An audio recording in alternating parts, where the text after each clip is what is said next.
जय हिंद दोस्तों, आप सभी का स्वागत है हमारे चैनल backbenchers.live पर। दोस्तों, आज के वीडियो में हम लोग स्टडी करेंगे इंडिया का पॉलिटिकल डिवीज़न वाला मैप। दैट मीन्स हम पॉलिटिकल मैप स्टडी करेंगे जिनमें से हम इंडियन स्टेट्स को अंडरस्टैंडिंग करेंगे, उनका लोकेशन को देखेंगे, फिर जितने यूनियन टेरिटरीज है यूटीज उनका भी लोकेशन प्रॉपरली कहाँ पर है वो भी हम लोग आज इस वीडियो में स्टडी करने वाले हैं। ठीक है, अब आइए शुरू करते हैं। और भी आपको मैंने एक एक्स्ट्रा चीज यहाँ पर बताने जा रहा हूँ जो कि हमारा नेबरिंग कंट्रीज, जो कंट्रीज हमारे साथ उनका बॉर्डर, इंटरनेशनल बॉर्डर शेयर करते हैं। ठीक है, अगर हम वो वाला पार्ट पहले समझ लिया तो बेहतर होगा और आसानी से हम लोग सारे स्टेट्स को रिकॉग्नाइज कर सकते हैं। ठीक है, सबसे पहले ये डायरेक्शन आपको मैं बता रहा हूँ, बेसिक मतलब ये एक बेसिक जानकारी है। मुझे पता है आप सबको शायद पता होगा, अगर नहीं है तो उस चीज़ को आप देखिए, अदरवाइज थोड़ा सा स्किप करके आगे चले जाइए। ये आपका नॉर्थ डायरेक्शन होगा, ऊपर वाला हिस्सा ये होगा साउथ, ये होगा ईस्ट, तो ये होगा वेस्ट, और एज यूजुअल ये सब होगा इंटरमीडिएट डायरेक्शन, जैसे कि नॉर्थ वेस्ट हुआ, नॉर्थ ईस्ट हुआ, और साउथ ईस्ट हुआ, और साउथ वेस्ट हुआ। ठीक है, पहले देख लेते हैं कि वो सारा कंट्रीज के बारे में। ये वाला पोर्शन जो देखो, ठीक है, नॉर्थ वेस्ट डायरेक्शन में जो कंट्री है वो है पाकिस्तान। ये क्या है? Pakistan. Point is clear. Pakistan के ऊपर जो रीजन है उसका नाम है अफगानिस्तान। अब पाकिस्तान और अफगानिस्तान दोनों इंडिया के साथ बॉर्डर शेयर करते हैं अगर इसी मैप को हम कंसिडर करें तो, बट इन रियलिटी ऐसा नहीं है। क्यों? रीजन ये है क्योंकि ये वाला जो पोर्शन है फिलहाल के लिए इन प्रेजेंट टाइम वो पाकिस्तान के पास है, जिसको हम लोग कहते हैं POK, that means Pakistan occupied Kashmir. अगर इसी एंगल से हम देखें तो अफगानिस्तान प्रेजेंट के लिए, वर्तमान के लिए हमारा एक नेबरिंग कंट्री नहीं बन सकता है। राइट, अब आगे चले। नॉर्थ या फिर नॉर्थ ईस्ट डायरेक्शन में जो कंट्री पड़ता है, सबसे बहुत बड़ा कंट्री है, उसका नाम है चाइना। आप सबको पता होगा। ठीक है, चाइना और इंडिया के बीच आपको और एक कंट्री मिलेगा जिसका नाम क्या है? नेपाल। नेपाल को हम एक सैंडविच कंट्री कहते हैं। उसके पीछे लॉजिक ये है, अगर आपने सैंडविच खाया होगा तो सैंडविच में दो ब्रेड स्लाइस के अंदर कुछ स्टॉपिंग डाला जाता है।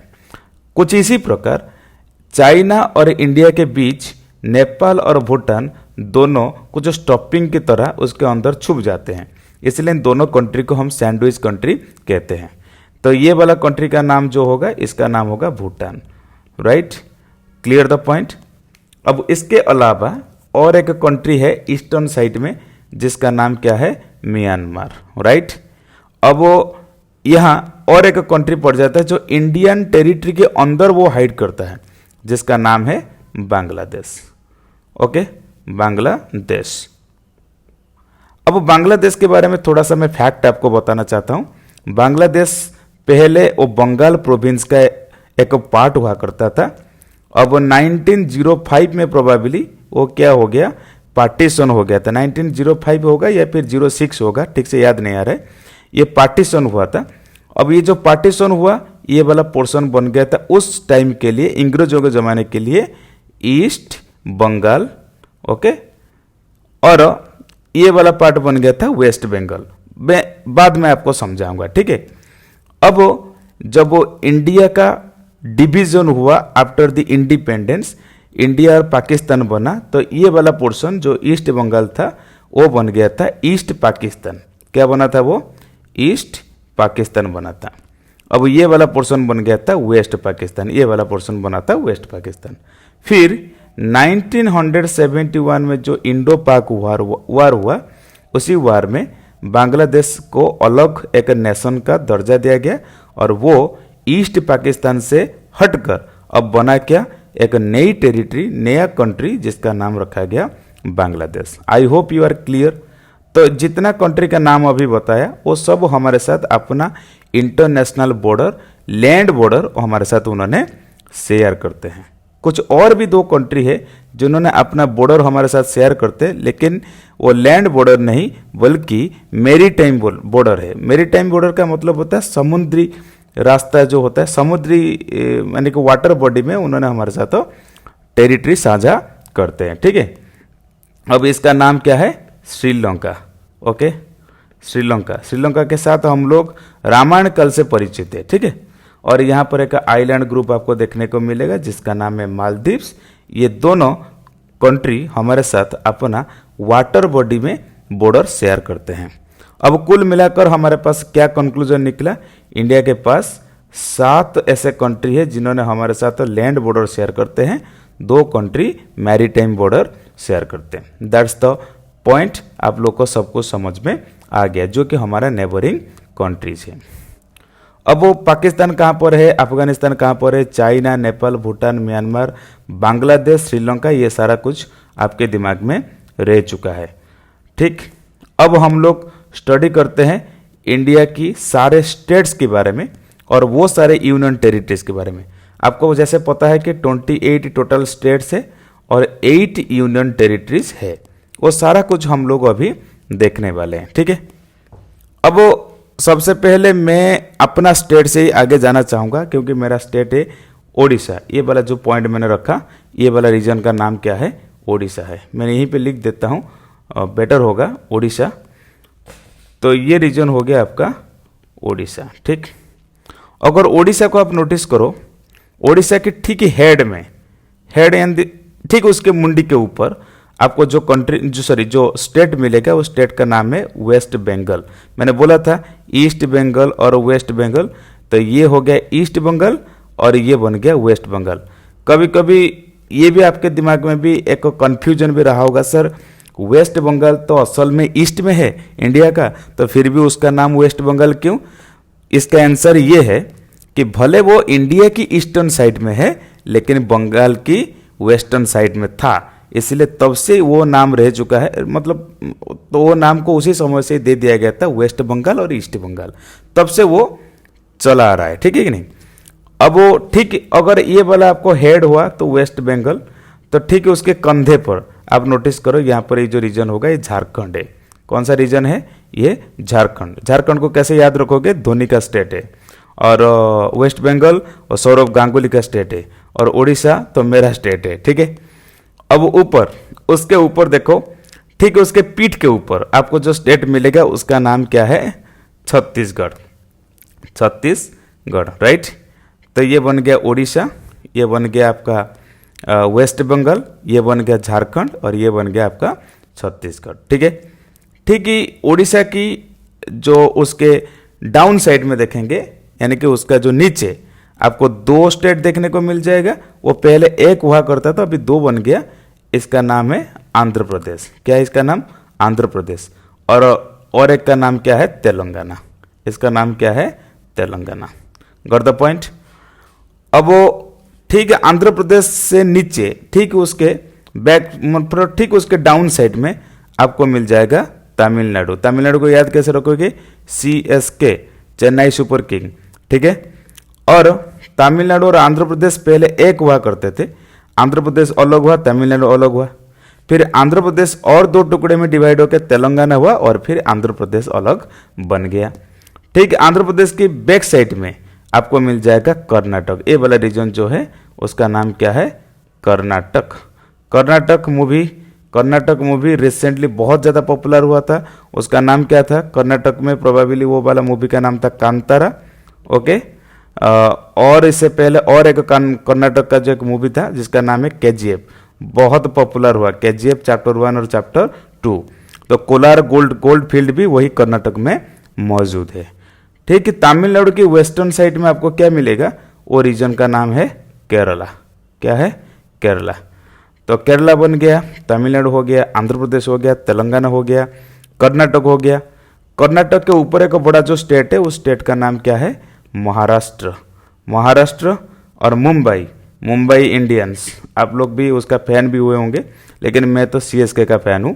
खैर चलिए, जो भी हो। अब ठीक महाराष्ट्र और कर्नाटक के बीच में और एक छोटा सा स्टेट है, जिस स्टेट का नाम क्या है? गोवा। और गोवा किस लिए फेमस है बताओ? गोवा इसीलिए फेमस है कि गोवा में टूरिस्ट ज़्यादा जाते हैं और गोवा इंडिया में सबसे टूरिस्ट अट्रैक्शन का सेंट्रिक पॉइंट रहा है आज तक, ठीक है। और सबसे इंटरेस्टिंग बात जानते हो क्या है? गोवा एक ऐसा स्टेट है जो सबसे बाद में आज़ाद हुआ था। इंडियन इंडिपेंडेंट के बाद काफ़ी सालों के बाद वो पोर्तुगीजों से वो आज़ाद हुआ था, ठीक है। अब महाराष्ट्र के ऊपर अगर चलते हैं तो ये वाला रीजन बन गया गुजरात। किसका है? गुजरात। और गुजरात को हम कैसे याद रखेंगे? या तो गांधी जी का स्टेट कहो या फिर मोदी जी का स्टेट कहो और गुजरात आपको याद रह जाएगा। अब गुजरात से ऊपर ये वाला रीजन जो है वो बन गया आपका राजस्थान, रजवाड़ा और राजस्थान वो रीजन है। और राजस्थान किस लिए फेमस है? राजस्थान तो मोस्टली वो भी एक centric point of the tourist attraction और सेकंड थिंग्स वो हो गया डेजर्ट रीजन है। अब राजस्थान, गुजरात, मध्य प्रदेश, छत्तीसगढ़ के बीच में फंस गया। बीच में फंस गया, बीच मतलब मध्य, मध्य में फंस गया मतलब ये बन गया मध्य प्रदेश, राइट। तो मध्य प्रदेश, मध्य प्रदेश के ऊपर आ गया उत्तर प्रदेश, राइट, क्लियर। अब मध्य प्रदेश के ऊपर आ गया उत्तर प्रदेश और उत्तर प्रदेश के राइट साइड में आ जाएगा आपका बिहार। क्या आ जाएगा? बिहार आ जाएगा, ठीक है। और लालू प्रसाद यादव, बिहार आ गया, ठीक है। और ठीक ही लेफ्ट साइड में आपको क्या पड़ जाएगा? हरियाणा। क्या आ जाएगा? हरियाणा। तो उत्तर प्रदेश के राइट में बिहार और लेफ्ट में हरियाणा। और हरियाणा के लेफ्ट में आपको मिल जाएगा पंजाब। पंजाब मिलेगा, सनी देओल का स्टेट, ठीक है, पंजाब मिल गया। अब आपको ठीक है उत्तर प्रदेश के भी ऊपर, उत्तर प्रदेश के ऊपर, मध्य प्रदेश के ऊपर हो गया उत्तर प्रदेश और उत्तर प्रदेश के ऊपर क्या बन गया? आपका उत्तराखंड। और उत्तराखंड के ठीक ऊपर आपको मिल जाएगा क्या? उसको कहते हैं हिमाचल प्रदेश। अच्छा, उत्तराखंड को हम ऐसे भी समझ सकते हैं नेपाल के लेफ्ट साइड में और उसके लेफ्ट साइड में आपको मिलेगा हिमाचल प्रदेश, ठीक है। अब आगे चलते हैं। यहां पर ये वाला पोर्शन पूरी तरह खत्म हो चुका है। अब यहां पर एक छोटा सा स्टेट है जो नेपाल और भूटान के बीच पड़ेगा, उसका नाम क्या है? सिक्किम। सिक्किम। और ये वाला जो पोर्शन हो गया, ये वाला जो एरिया हो गया, इसको कहते हैं सेवन सिस्टर। और सेवन सिस्टर का एक ब्रदर है, उसी ब्रदर का नाम क्या है? Sikkim. Got the point? Sikkim हो गया, भाई को हम पढ़ लिए और चलिए हम उनके साथ बहनों को भी पढ़ते हैं। अब देखते हैं अब सेवन सिस्टर को, ये वाला पोर्शन को मैं थोड़ा क्लीन कर देता हूं क्योंकि इसको बहुत छोटे छोटे एरिया में है, उसको समझना बहुत आसानी से समझेंगे हम, ठीक है। सबसे ऊपर चलते, वो भी एक एपी है लेकिन ये आंध्र प्रदेश नहीं बल्कि अरुणाचल प्रदेश, ठीक है। और अरुणाचल प्रदेश यहाँ खत्म होता है, यहाँ खत्म होता है। जहाँ खत्म होता है तब से शुरू हो गया नागालैंड। क्या हो गया? नागालैंड खत्म हो गया, सॉरी नागालैंड शुरू हो गया, ठीक। नागालैंड के नीचे एन खत्म, तो एन के बाद क्या होता है? सॉरी एन से ऊपर क्या होता है? एम होता है, तो इसका नाम है मणिपुर। क्या हो गया? इसका नाम है मणिपुर।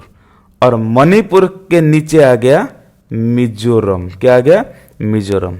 अब मिजोरम के लेफ्ट साइड बांग्लादेश के ईस्ट, ये वाला रीजन का नाम क्या हो गया? त्रिपुरा। त्रिपुरा हो गया। और ठीक बांग्लादेश के ऊपर ये वाला रीजन का नाम क्या हो गया? मेघालय। मेघालय किस लिए फेमस है? क्योंकि यहाँ पर सबसे ज़्यादा बारिश रिकॉर्डेड हुआ है। और सबके बीच ये जो रीजन आ गया, टी प्लांटेशन का सबसे इंपॉर्टेंट हब है इंडिया में, जिसका नाम क्या है? असम हो गया। मैं सेवन सिस्टर को दोबारा उसको इरेज करके और एक बार मैंने उसको आपको समझाता हूँ। ऊपर वाला हिस्सा हो गया अरुणाचल प्रदेश, सबसे ऊपर वाला हिस्सा जो हो गया ये हो गया अरुणाचल प्रदेश एपी। उसके नीचे जहाँ खत्म होगा नागालैंड, जहाँ खत्म होगा मणिपुर, जहाँ खत्म होगा मिजोरम, ये जहाँ पे शुरू हुआ त्रिपुरा। त्रिपुरा और ठीक ही ये बांग्लादेश के ऊपर वो वाला जो रीजन आ गया, इसका नाम है मेघालय। और बीच में जो फंस गया उसका नाम क्या है? असम। क्या हो गया? असम। और ये हो गया सेवन सिस्टर, 1 2 3 4 5 6 7। और सेवन सिस्टर का एक भाई है जिसका नाम है सिक्किम, ठीक है। इसके अलावा चलिए हम अंडरस्टैंडिंग करते हैं हमारा जितना सारा यूनियन टेरिटरीज। आप इसका स्क्रीनशॉट ले सकते हो, फिर मैंने उसको क्लीन कर देता हूँ। अब हम क्या स्टडी करने वाले हैं, सारा यूनियन टेरिटरीज को। यूनियन टेरिटरीज को हम स्टडी करते हैं। बताओ कि टोटल कितना यूनियन टेरिटरी है? 8 यूटीज है। सबसे पहले बड़े बड़े यूटीज को देख ले तो प्रोबेबली सबसे बड़ा यूटीज यही होगा, लद्दाख। क्या होगा? लद्दाख होगा। लद्दाख के बाद और सेकंड वाला बड़ा यूटीज होगा आपका J&K, I mean Jammu and Kashmir. कौन सा वाला? ये वाला रीजन, ये J&K ये हो गया, ये बड़ा वाला जो रीजन हो गया लद्दाख हो गया, ठीक है। अब उसके बाद पंजाब और हरियाणा, ये हो गया पंजाब और हरियाणा। बीच में आपको एक जगह मिल जाएगा जिसका नाम क्या होगा? चंडीगढ़। जिसका नाम क्या होगा? चंडीगढ़। चंडीगढ़, छत्तीसगढ़ नहीं, चंडीगढ़ होगा। अब हरियाणा और यूपी के बीच में एक जगह पड़ गया जिसका नाम क्या है? दिल्ली। क्या है? दिल्ली। दिल्ली हो गया। कितना हो गया यहाँ पर? 1 2 3 4 हो गया, और 4 बचा है। अब 4 जो बचा है आपको दो, इसको ये हो गया लक्षद्वीप। क्या हो गया? लक्षद्वीप आइलैंड, ये एक हो गया, और ये हो गया अंडमान एंड निकोबार आइलैंड। कितना हो गया? 6 हो गया। 4 2 6 हो गया, और 2 ही बचा है। जो 2 बचा है वो पहले 3 हुआ करता था। एक तो होता था यहाँ पर Daman and Diu and Dadra and Nagar Haveli. पहले क्या होता था? Dadra and Nagar Haveli plus दामन एंड दीव, इन सबको मिला दिया गया। ये इसी रीजन में आपको मिलेगा, इस रीजन में आपको देखने को मिलेगा। इस सबको मिला के एक कर दिया गया। पहले 2 हुआ करता था। फिर पौंडीचेरी जो होता है, पौंडीचेरी वो एक यूनियन टेरिटरी है, लेकिन पौंडीचेरी चार पार्ट में डिवाइड हुआ है। एक हो गया यन्नम, यहाँ पर हो गया माहे, यहाँ पर हो गया कराईकल, और यहाँ पर ये वाला जो रीजन है इसका नाम है पुडुचेरी। क्या हो गया? पुडुचेरी। तो दोबारा मैं बोलता हूँ, यन्नम हो गया, इसे आंध्र प्रदेश से इसी रीजन में आपको देखने को मिलेगा। आपको ये हो गया यन्नम। फिर आपको तमिलनाडु कोस्ट के अंदर आपको देखने को मिलेगा कि पुडुचेरी, और फिर देखने को मिलेगा कराईकल, और इसी केरला साइड में आपको देखने को मिलेगा क्या? माहे। तो ये चारों को मिलाकर हम लोग कहते हैं पौंडीचेरी। पौंडीचेरी जो होता है, पौंडीचेरी के ऊपर किसका राज हुआ करता था? फ्रांस का। किसका था? फ्रांस था। गोवा के ऊपर किसका था? पोर्तुगीज का। ये दामन दीव दादरा एंड नगर हवेली के ऊपर किसका था? पोर्तुगीज का था। तो कुल मिलाकर इंडिया के ऊपर तीनों विदेशी शासन करते थे। एक हो गया इंग्रेज, जो कि मोस्टली पार्ट के ऊपर शासन चलता था उनका, और फ्रांस जो कि था पौंडीचेरी के ऊपर, और दामन दीव एंड गोवा के ऊपर किसका था? पोर्तुगीज का था। तो आप बताइए कि मैं सोच रहा हूँ कि इसी प्रकार एक सीरीज ऑफ वीडियो में लॉन्च करने वाला हूँ, जो जैसे हम इंडियन मैप आपको समझाया, इसी तरह पूरे दुनिया की हर एक कंट्री का मैप मैं आपको समझाऊंगा, ताकि आपके दिमाग में एक बैकड्रॉप रहे पूरे दुनिया की जो मैप के बारे में एक पिक्चर क्रिएट हो जाए। तो अगर आप इसमें सहमत हो तो आप अपना वैल्यूएबल कमेंट दीजिए। तो तब तक के लिए मैं रहता हूँ, फिर मिलेंगे नेक्स्ट वीडियो में। Thank you so much, have a nice day, bye.